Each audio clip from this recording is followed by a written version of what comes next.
Earlier this week, a news anchor on WCBS Radio 880 in New York, Wayne Cabot, lumped me in with a bunch of conspiracy theorists and actually led his audience to believe that I was part of a cabal, and maybe even the leader of the cabal, suggesting that the students from the high school on TV talking about the shooting were not really students, and they were hired actors.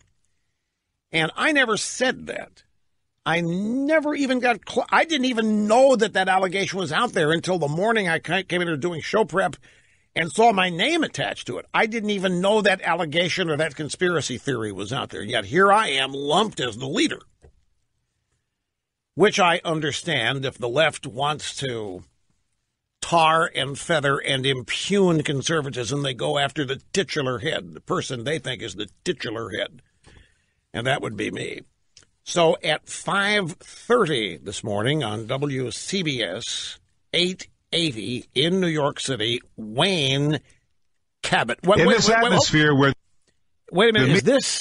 is the first one? Yeah, we're going to first play what he said originally. This was Wednesday. I'm sorry, this is not the apology. This is Wednesday. In this atmosphere where the media are suspect, where all of us are trying to discern real from fake news, we here at WCBS were called out Wednesday by Rush Limbaugh over a report that I read that morning. We want you to hear what Rush said and let you decide if he's right. So to illustrate this, we're going to start with audio from WCBS News Radio 880 in New York. This is the co-anchor Wayne Cabot reporting how I and other conservatives are reacting to student-led anti-gun protests resulting from the shooting last week in Florida. Right-wing groups are claiming conspiracy, as some of the Parkland students they say are actors who travel to the sites of shootings and push a liberal agenda. In fact, President Trump's son, Donald Trump Jr., is among those who liked a pair of tweets about 17-year-old David Hogg, portraying Hogg as the son of a retired FBI agent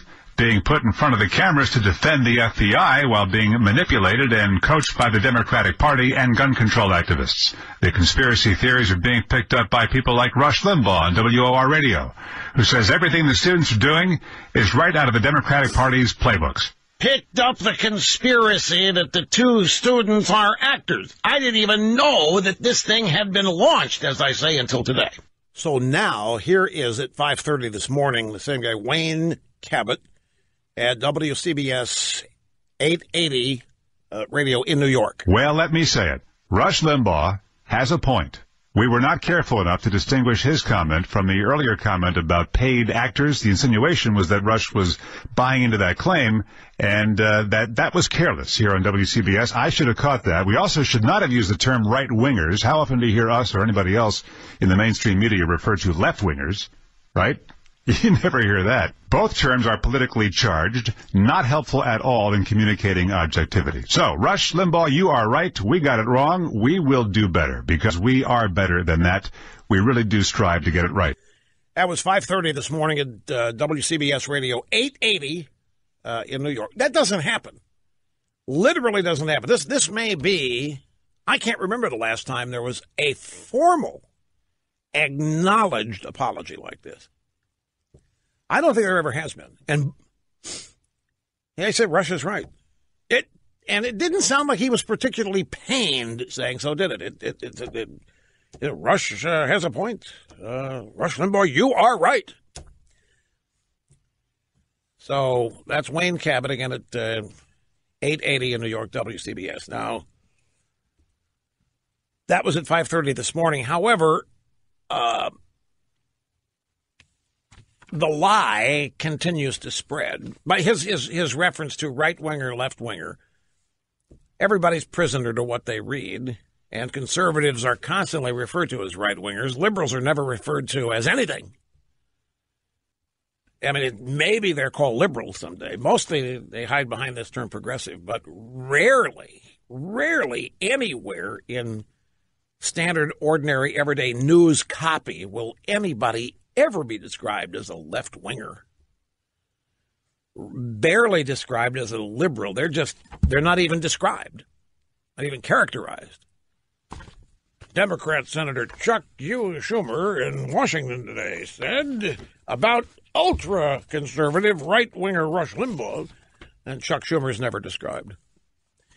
But let's now go to the BBC Radio 5 in the UK. This was yesterday, Up All Night with Rod Sharp and correspondent David Willis speaking about the students from Marjorie Stoneman Douglas, the recent anti-gun activity. A lot of these students have found themselves under attack already from, if you like, those who operate on the fringe of things and have suggested that they're plants in some cases, that these are actors. Indeed, some of those suggestions, I think, made by some prominent media people, including the radio host Rush Limbaugh. He's Rush Limbaugh, indeed, yes, telling and, this story, hasn't he? Absolutely. They just love saying my name. They say, Rush Limbaugh, yes, Rush Limbaugh. Rush Limbaugh, of course. Of course, the right winger, Rush Limbaugh. Of course, these guys are dead wrong to boot.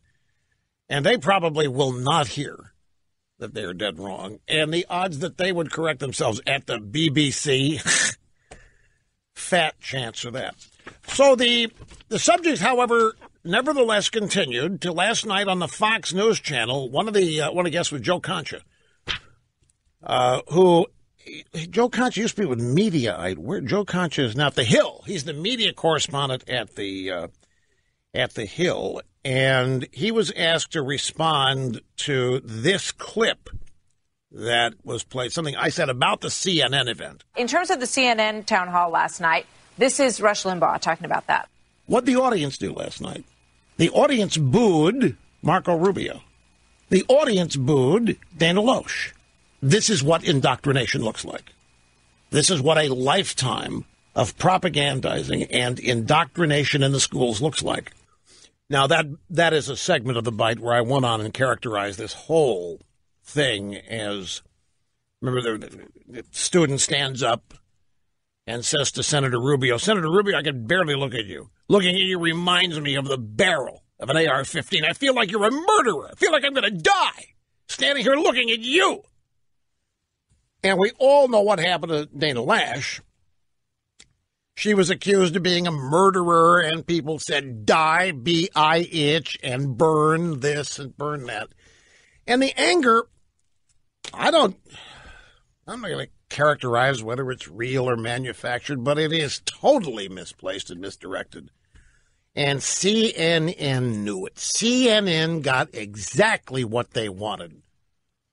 Jake Tapper made no effort to try to control this, except when Bill Nelson got the wrong question. Did you hear about this? CNN's out there denying that questions were written for people, denying that there was any kind of planned strategy to this thing. And yet somebody stood up and started asking a question of Senator Bill Nelson. I'm looking to see if we've got the bite here. I know I read about this. We may not have the bite. And Jake Tapper stopped him. Whoever asking no, that question is not for you, Senator. Sorry. And whoever was asking the question sat down and was never to be heard from again. So anyway, here's Joe Concha, who is the media critic and analyst at thehill.com, reacting to all this. From a theatrical standpoint, you had all the ingredients for confrontation, right? You had a room that was obviously on edge, very emotional. And then you had these sort of polls and stats in terms of the wind at the back, in terms of making this the way it was, where it really wasn't a learning experience or an exchange of ideas, but one side attacking another. Quinnipiac, one day before the town hall, Martha. Question, is it too easy to buy a gun in the U.S. today? American voters say yes by a 64% margin. Question, does Congress need to do more to reduce gun violence? Voters say yes, 75 to 17%. So when you have all those headwinds and that kind of crowd, you're not going to learn a lot. You're going to get the kind of confrontation that only leads to division and doesn't really move the ball down the field. Precisely. There was no attempt at a town hall. That was not a town hall. That was televised therapy, televised catharsis. I don't know what you want to call it. But that event occurred as a vehicle and an opportunity for people who had nothing to do with this to be blamed for it and yelled at and shouted at and fingers pointed at. Marco Rubio? Dana Loesch? Nothing to do with this event. And ditto the NRA. And yet there are your targets. And right there, making it all possible and steering it and directing it and producing it is none other than CNN. Emailer said, Rush, what show was Joe Concha on? You didn't say. That was the Story with Martha McCallum. This is where Joe Concha was last night. Fox and Friends also agreed, by the way, with a point that I made. I was on a roll in the drive-bys yesterday and the rest of the media. Fox and Friends today agreed with a point I made yesterday that there may be actually something changing on the school shooting front. I said because of Donald Trump. That something feels different about this. And here is Ainsley Earhardt on Fox and Friends. Rush Limbaugh said yesterday he's confident the president will. This is going to get fixed, like taxes got fixed. The military is in the process of being rebuilt. That's going to get fixed. We are going to fix things to do with Obamacare. You may not like the way Donald Trump talks and speaks. You may not like the fact that Donald Trump tweets, and you may not like the way Donald Trump walks, and you may not like this or that about Donald Trump, his behaviorisms and his manner and so forth. But if you ignore that and take a look at what Donald Trump, the president, is accomplishing and what he's doing, when he was on the campaign trail, he said, we're going to make America great again. And as often, he said, we're going to make America safe again. It was in context largely to do with illegal immigration. But they're going to fix this. And the Deuce, Steve Ducey, following up on this, said, you know what? And this is a broken record for Ducey talking about me. He said, you know what? Rush could be right. You know what? He could be right. We've sat on this couch for many school shootings, sadly. But this time, things just seem different. That's right. You have a commander-in-chief standing up, willing to speak blunt truth. Right. It's not just that something feels different or that it feels different. It's who Trump is. Trump remains an outsider. He comes from a world where you have to do things. You can't talk yourself into building a series of hotels. You can't talk yourself into building world-class golf course. You have to do it. He's a doer.